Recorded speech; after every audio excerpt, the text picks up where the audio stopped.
Yo, it's Guido coming at you with the Tactics Talk. Welcome back, and we got APA Woody from Clan GFLC. Hey, I know those guys. What's going on, fellas? In his Carro P88, I like the underdog. I like the underdog. I like rooting for the underdog. I like it when the underdog does well. I especially like it when he's not really an underdog and everybody thinks he's terrible, but he's actually pretty good. You know what I'm saying? I think that's it, right? But that's the underdog story, though, right? He's actually good, but everybody hates him because the popular consensus is that it's bad. This is just a bad tank, right, fellas? Just a terrible tank. It can't do anything. It doesn't have anything going for it.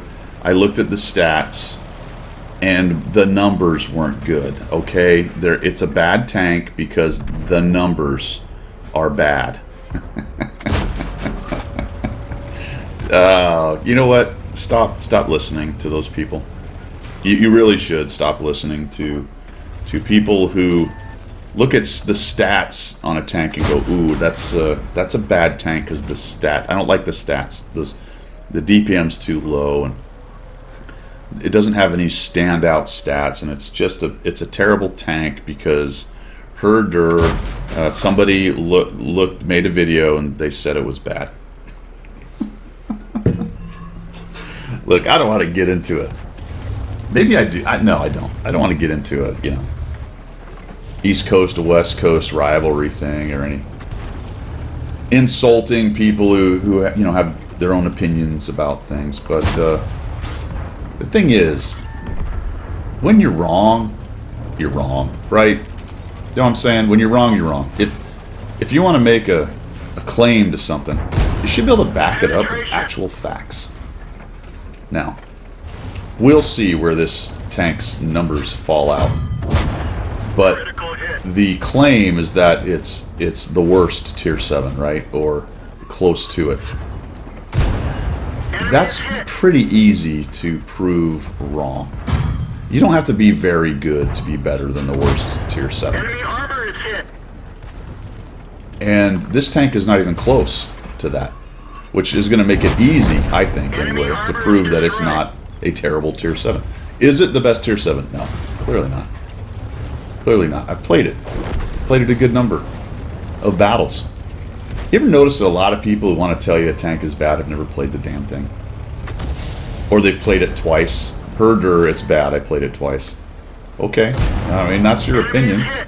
I think we all know what opinions are like, right? Everyone's got one of those, and another thing that stinks. Oh man, I'm on a roll with this. I am. It all started with the Mana Core, but this isn't about the Mana Core. This is about the Carro, which is a extremely competent. Oh, don't do it. Don't. Oh, he's going to stand in on the ISU. This could hurt. Which is an actual pretty damn competent tier 7 heavy tank. If you ignored this tank purely off of somebody's review who didn't bother to play it, I think you should rethink that. I think you should rethink that. I'm just going to throw that out. I mean, you don't have to. You don't have to do a damn thing, I said. You don't actually have to believe that this tank is decent. But the problem is I have actual experience and facts to back it up. I have actual experience and facts to back it up. What you're also going to see, and this has happened with multiple tanks that got immediately panned, that they're just awful tanks. The herder, the numbers are bad, blah blah blah blah. Is that when the numbers come out and they're competent? Because again, and I don't know why I have to keep saying this, because irrational rhetorical argumentation from people is kind of the standard these days.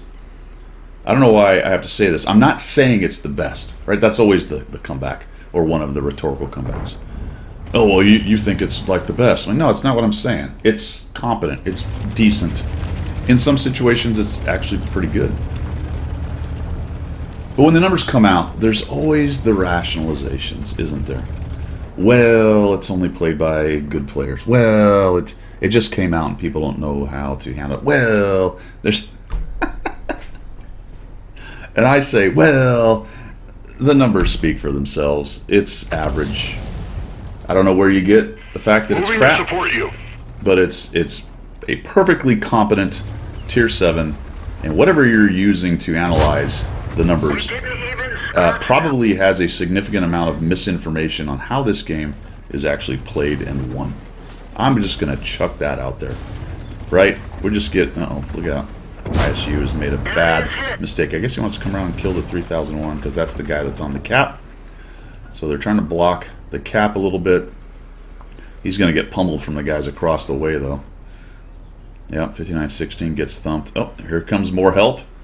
How's this going to go down? Because this game is still in the realm of losing. Is that a thing? I don't know. It is in the realm of losing. We're going to kill this guy, though. Boink. Down he goes. Oh, look out. ISU takes a hit. Progetto 54. That is a dangerous foe. It's going to take us a few thumps to get rid of him, but that is helpful because now he's down to a one-shot. As long as that ISU isn't able to come around the corner, we're just going to eat this shot from him and kill him off. Oh, boy. Oh, boy. ISU cannot one-shot us. There is an RHM. Has he moved into the town? Don't know. We're about to come in here and just win this game. Oh, he gave up. Looks like he just quit. He just quit. He could not handle the awesomeness of the Carro P88. The average tier 7. So good, it's average. So terrible, it's competent. What is it? I don't know. Nobody, it's all over the place. That's not actually true. It's not all over the place with this tank. It's been widely panned. It's the underdog. It's Rocky going up against whatever that guy's name. What was the guy's name? The big guy, the Apollo Creed, right? This is Rocky, and everyone else is Apollo Creed. He will never win. He will never beat Apollo Creed. It's a joke. It's a joke tank. It's a terrible tank. Herder. The stats are bad. Herder. Have I beaten this? Have I beaten this? Uh-oh, Mr. RHM. Have I beaten this horse to death? Yeah, I think it's worth beating to death, though, because it's really irritating.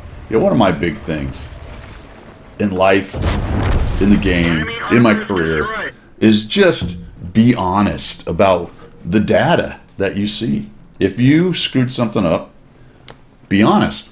Hey, I screwed something up. If you're wrong about a tank that's perfectly competent, be honest. Now, I'll be honest. If this tank in a year is at the bottom, I will do a video and I will talk about how I was wrong. There is a 99.9% chance, maybe higher, repeating of course, that it's going to be in the middle. Maybe towards the bottom, I don't know, but solidly in the middle. I think there's a decent chance it'll be a little higher in the top third. And that's more hopeful than having any real data. I did pretty well in it. I've seen other people do well in it. One-off games prove nothing. It was just a fun game to watch while I talked about it. But I had no problem with it. I think it's doing well in the game, but we'll see. We will see. And if in a year it's near the bottom, you know, bottom 5, well, there's not that many tier 7 tech trees to be honest. But if it's in the it's near the bottom, I'll do a follow-up video and I'll talk about how I was completely wrong and the numbers prove that the Carro P88 is a piece of junk. I'm not going to be making that video, I promise you. If I do, I will mea culpa. Anyway, that's all I've got. Let me know what you think. I've made some bold statements here. I've called out, I don't want to say I've called people out because I'm not directing this to any one person, but I've called the community out, let me put it that way, on making these bizarro determinations on tanks, especially when you haven't even played the damn thing. All right, that's all I've got. Let me know what you think down below. We're getting controversial around here. See ya.